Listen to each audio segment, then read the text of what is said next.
আলহামদুলিল্লাহ, আমি সাক্ষী দিচ্ছি লাখো জনতার এই মজমায় আমরা হযরত পীর সাহেব চরমনায় সৈয়দ রেজাউল করিম সাহেব হাফিজাহুল্লাহর মধ্যে সেই উদারতা এবং সেই আন্তরিকতা আমি প্রত্যক্ষ করেছি, আমি সাক্ষী দিচ্ছি।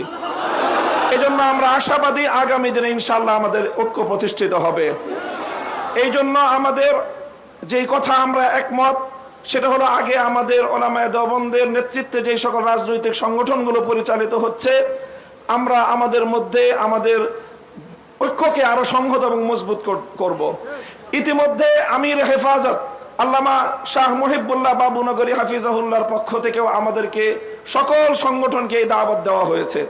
কাজে ইনশাআল্লাহ আমরা আশা করছি যে অদূর ভবিষ্যতে অনতিবিলম্বে আমাদের ঘরানার সবগুলো রাজনৈতিক সংগঠন আমরা সীসাডালা প্রাচীরের মতো ঐক্যবদ্ধ হব।